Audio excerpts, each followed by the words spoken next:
చిత్తూరులో సంఘ విద్రోహ శక్తులు ఎవరో ప్రజలందరికీ కూడా తెలుసని టీడీపీ అభ్యర్థి గురజాల జగన్మోహన్ అన్నారు. మైనారిటీలతో జరిగిన సమావేశంలో ఆయన పాల్గొన్నారు. ఈ కార్యక్రమంలో ఆయనతో పాటు టీడీపీ ముఖ్య నాయకులు నారా గిరీష, మాజీ మార్కెట్ చైర్మన్ బాలాజీ తదితరులు పాల్గొన్నారు. పోలీసుల అండతో పాలన సాగించిన వైసీపీ అభ్యర్థి పిఎస్ ఎదుట ఆందోళన చేయటం వైసీపీ పాలనా తీరుకు అద్దం పడుతుంది అంటున్న గురజాల జగన్తో మా ప్రతినిధి Damodar face to face. Chittoor నియోజకవర్గంలో పోటాపోటీగా ఎన్నికల ప్రచారం కొనసాగుతుంది. ఎన్నికల ప్రచారం తుది దశకు వచ్చింది. రేపు చంద్రబాబు నాయుడు ఇక్కడ తన ఎన్నికల ప్రచారాన్ని ముగించబోతున్నారు. మొత్తం మీద అయితే మైనస్లో ప్రారంభమైన చిత్తూరు ఇప్పుడు ప్లస్లోకి చేరుకున్న పరిస్థితి. పార్టీ అభ్యర్థి గురజాల జగన్మోహన్ దూకుడుగా వెళ్తున్నారు. ఆయనకి పార్టీ క్యాడరు మొత్తం జిల్లా నాయకులంతా సహకరిస్తున్న పరిస్థితి. మనతో గురజాల జగన్మోహన్తో పాటు మహదేవ్, సందీప్ నాయుడు, మిగతా నాయకులు ఉన్నారు. వారితో మాట్లాడే ప్రయత్నం చేద్దాం. సార్ చెప్పండి, ఎలా ఉంది ప్రచారము? మీ అభ్యర్థి నీకంటే బలమైనోడు, అది ఇదని పెద్ద ఎత్తున ప్రచారం వచ్చింది. ఆ తర్వాత ఆయన చొక్కా విప్పుకొని కూడా ధర్నా చేశాడు. ఎందుకు కారణం? అది మీరందరూ చూసిన విషయమే కదా. చొక్కా విప్పుకొని కూర్చున్నాడు అంటే ఎంతటి బలమైనడు అనేది చిత్తూరు ప్రజలే కాదు, యావత్ ఆంధ్ర రాష్ట్రం చూసింది. బలవంతుడు అంటే మంచి చేసి జనాలు ప్రేమలో బలవంతుడు కావాలి, కానీ ఈ ఆకురౌడీలను వేసుకొని గూండాలని గుండాగిరి చేస్తూ తెలుగుదేశం నాయకులు ఇన్ని రోజులు పోలీసు వారిని పెట్టుకొని బెదిరిస్తూ ఆ కేసు పెడతాం ఈ కేసు పెడతామంటూ చేసిన నాటకాల సమయం అయిపోయింది. ఇక తెలుగుదేశం ప్రభుత్వం ఏకంగా ప్రమాణ స్వీకారానికి సిద్ధమవుతున్న నారా చంద్రబాబు నాయుడు గారికి ప్రత్యేక ధన్యవాదాలు.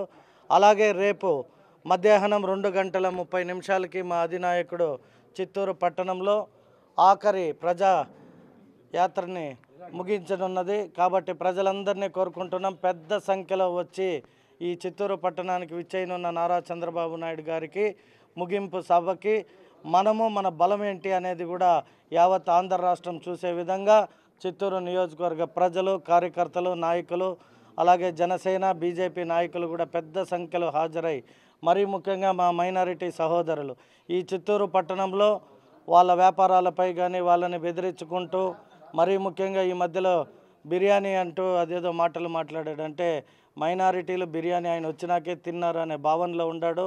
ఖురాన్ పుట్టినప్పటి నుండి బిర్యానీ తింటున్నారు మా మైనారిటీ సహోదరులు. వాళ్ళు హలాల్ చేసిన తర్వాతనే ఏదైనా చేస్తారు. మైనారిటీ సహోదరులకి ఎన్ని చెప్పినా తక్కువే.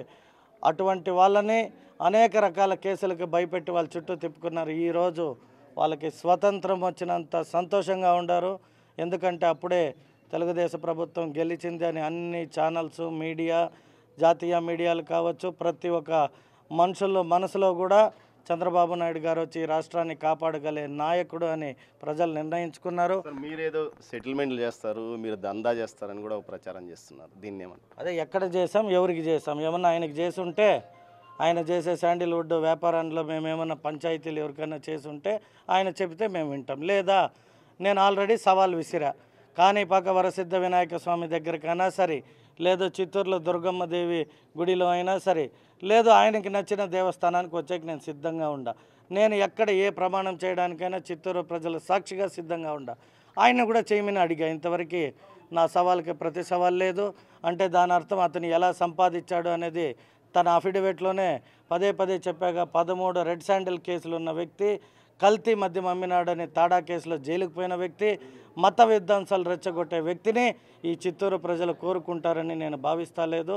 ప్రజలు ఎప్పుడో తిరస్కరించారు కాబట్టే ఆయన ప్రజలు ఏడ సొక్కా ఇప్పుతారని డౌట్ వచ్చి ముందే సొక్కా ఇప్పి కూర్చునేశాడు. ఎందుకంటే అతనికి అది అలవాటు.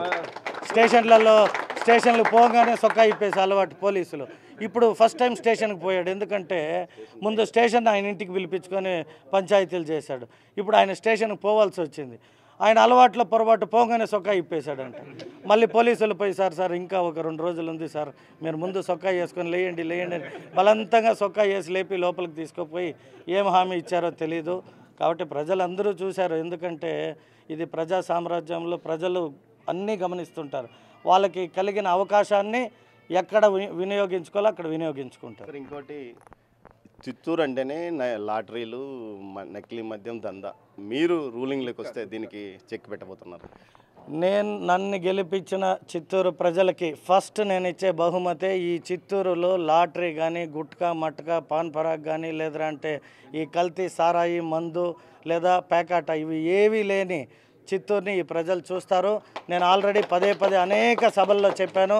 రేపు కూడా నా ఆఖరి బిఫోర్ 5 o'clock నా ఇంటర్వ్యూలో కొన్ని విషయాలు చర్చించి చెప్పబోతాను. కాబట్టి ప్రజలు ఏం కోరుకున్నారో అది చేయడానికే మేము వచ్చాం. కాబట్టి ఫ్రీ చిత్తూరు. ఫ్రీ అంటే ఏది? ఇటువంటి మార్గ ద్రవ్యాలు అంటే రకరకాల వాటిని నా నోటితో కూడా చెప్పలేను. ఆ డ్రగ్స్ అంటే తిరిగి మాకే పెట్టాడు, మీరు డ్రగ్ డీలర్ అంటే కదా అని. లేదు మేమేమైనా రెడ్ శాండిల్ అన్నాము అంటే మమ్మల్ని రెడ్ శాండిల్ అనే కాడికి వచ్చాడు. కాబట్టి ప్రజలకు తెలుసు ఎవరు ఎర్రచందనం, అందరికీ తెలిసిందే. ఇప్పుడు 20 ఏళ్ళుగా ఎన్ని కేసులు, 1 కేసు 2 కేసులు కాదు. ఈరోజు పోస్టర్లు కనబడ్డాయి. పోస్టర్లు కనిపించాయంటే ప్రజలు వేసి ఉంటారేమో, దాన్ని మాకేం సంబంధం కాదు. ఆయన వాంటెడ్ అనేది స్టేషన్లలో చూసాం, ఇప్పుడు ప్రజల మధ్యలో కూడా చూసాం. మంగళం సీను వాంటెడ్ అనేది అదే, అది ఎవరు అతికిపించారో వాళ్ళని అడగాలి. కనిపించాయి అంటే ప్రజలు సోషల్ సర్వీస్ చేసేవాళ్ళు చాలామంది ఉన్నారు చిత్తూరులో, అతనంటే గిట్టనివారు, వాళ్ళు అతికిపించి ఉండొచ్చు. Thank you. మనతో నారా రామ్మూర్తి నాయుడు కుమారుడు గిరీష్ ఉన్నాడు. చెప్పండి సార్, ఎలా ఉంది? మీ చిత్తూరులో తిరుగుతున్నారు, అదే జిల్లా వ్యాప్తంగా తిరుగుతున్నారు, ఎలా ఉంది? చాలా పాజిటివ్గా ఉందండి. జనాలు మళ్ళీ పెద్దనాన్న గారిని ముఖ్యమంత్రి చేయాలని చెప్పి చాలా ఆతృతతో ఉన్నారు. అండ్ క్యాడర్లో కానీ ప్రతి ఒక్కరికి కానీ ఆయన లేని లోటు కనపడుతుంది. ఆ లోటు ఈసారి ఇంకెప్పుడు కానీ మళ్ళీ ఈయన ముఖ్యమంత్రి చేస్తే ఇంక ఈయన దించకూడదనే ఆలోచనలో ఉన్నారు. అంత పాజిటివ్గా ఉంది. సో అందువల్ల ఆయన ఖచ్చితంగా గెలుస్తారని మేము అనుకుంటున్నాం. మాజీ మార్కెట్ చైర్మన్ కాజూరు బాలాజీ ఉన్నాడు. ఎలా ఉన్నారు సార్? మీ శ్రేణులంది కలిసికట్టుగా పనిచేస్తున్నాయా లేకపోతే ఏంటి విషయం? చిత్తూరు అంటే ఏదో గ్రూపులు అని గతంలో ప్రచారం. అట్లాంటి గ్రూపులు ఏం లేదు, కలిసికట్టుగానే పనిచేస్తున్నాం. కాబట్టి ఈరోజు మా గెలుపుకి మేము ముందుగా ఉన్నాము. మేమందరూ కూడా ఓటుగానే ఉన్నాము. ఎక్కడ కానీ ఏ విభేదాలు లేకుండా జీజేఎం గారిని గెలిపించుకుంటాము. జూన్ 4వ తేదీ మేము కలిసి ఉండామా అనేది మీకు తెలుస్తుంది.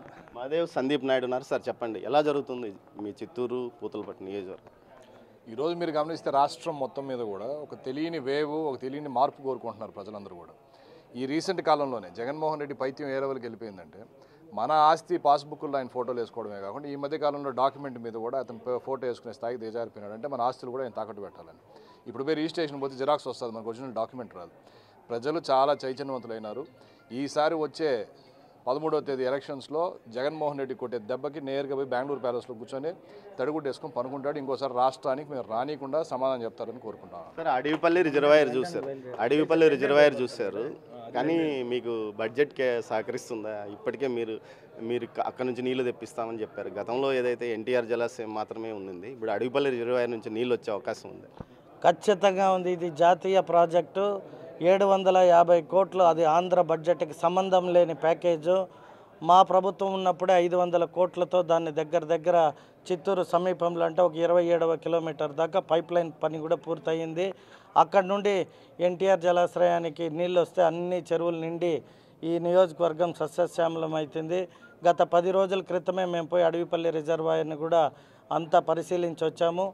ఆ నిధులు జాతీయంగా మనకి కేంద్రం ఇస్తుంది కాబట్టి మాకు ఎటువంటి లోటు లేదు. మేము గెలిచిన తక్షణం 6 నుండి 9 నెలల్లో చిత్తూరు ప్రజలు త్రాగునీటి సమస్యకి ఎటువంటి ఆటంకం లేకుండా చేసే బాధ్యత తెలుగుదేశం పైన ఉంది. చిత్తూరును నేరరహిత చిత్తూరుగా మార్చడమే కాకుండా ఏదైతే ప్రస్తుతం రాజ్యమేలుతున్నారో గుట్కా, లాటరీ ఇలాంటి మాదక ద్రవ్యాల నుంచి ప్రజలను దూరం చేయడానికి కృషి చేస్తాను. అంతేకాకుండా చిత్తూరులో శాశ్వతంగా తాగునీటి సమస్య లేకుండా పూర్తి స్థాయిలో తమ అధినేత చంద్రబాబు నాయుడు సహకారంతో అడవిపల్లి నుంచి నీటిని తీసుకొచ్చి చిత్తూరుకు తాగునీటి సమస్య లేకుండా చేస్తానని ఏదైతే గురజాల జగన్మోహన్ అంటున్నారు. దీంతోపాటు స్థానిక నాయకులతో పాటు ఏదైతే నారా రామ్మూర్తి నాయుడు కుమారుడు ఆయన కూడా ఖచ్చితంగా తెలుగుదేశం పార్టీ విజయం సాధిస్తుంది, మరోసారి ముఖ్యమంత్రిగా చంద్రబాబు నాయుడు రానున్నాడు, ఆంధ్ర ప్రజల కష్టాలు తీరనున్నాయని అంటున్నారు. కెమెరా పర్సన్ పురుషోత్తంతో దామోదర్, చిత్తూరు నుంచి. For more videos like this, subscribe Big TV channel.